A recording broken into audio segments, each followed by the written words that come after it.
Eto na ang pinakahihintay-hintay ng wala. Ang vlog na ginawa ng walang magawa, muling nagbabalik. Vlog ko no sa isa sa mga wonders of the world. Tara ating lakbayin, tara G.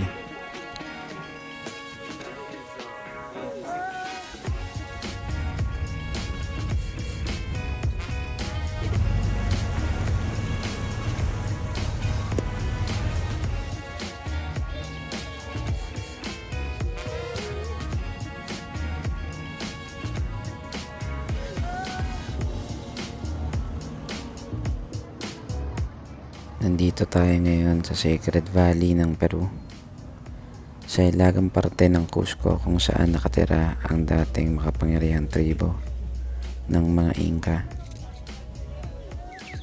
Mula sa hotel natin tayo nga ay sumakay ng bus na halos 30 to 45 minutos patungo sa sakayan ng train. Tapos sa train naman ay halos 1 oras para makarating sa maliit na stasyon kung saan bibili ng ticket para makakyat sa bundok. At habang nasa biyahe, napagkamalan ata nila akong katribo. Kaya nahatak ako ng sumasayaw. Nakakatakot ang kanilang mga suot na maskara. Kaya kahit hindi ako maalam, napakembot ako na parang miyembro ng BINI.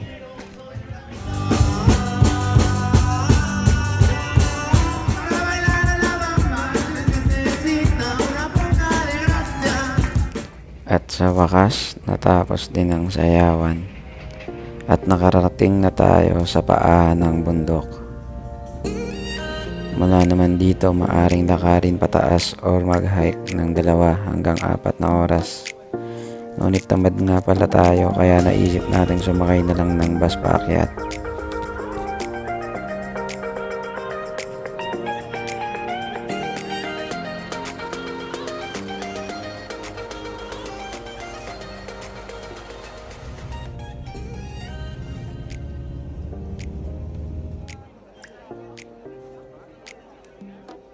Okay, Sierra family, together, please.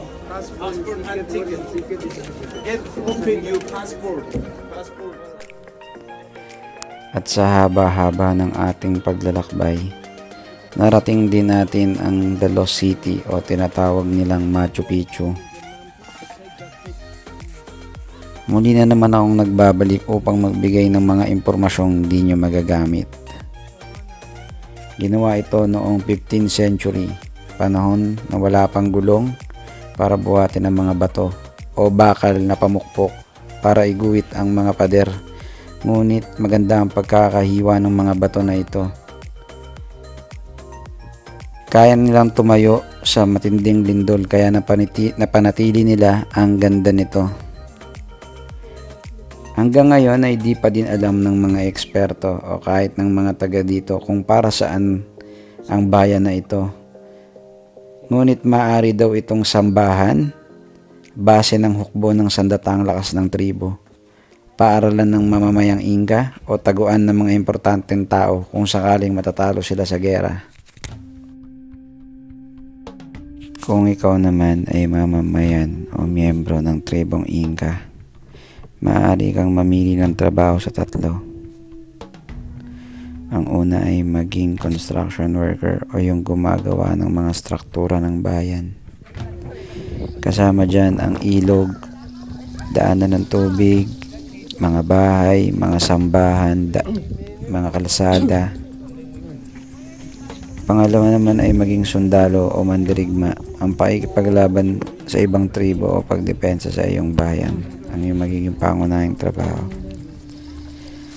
Di kaya naman ang pinaka-importante sa lahat, ang pangatlo ay maging magsasaka.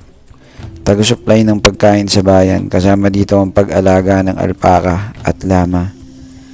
Sa mga tanim naman, pangunahing pagkain nila dito ay ang mga mais at patatas. Ito ang mga pangunahing trabaho nila noong unang panahon.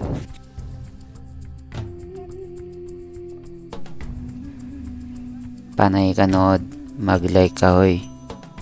Pagod na ako at nasayang ko na naman ang minuto ng mga buhay nyo. Kita ulit tayo sa next vlog ko no. Babush!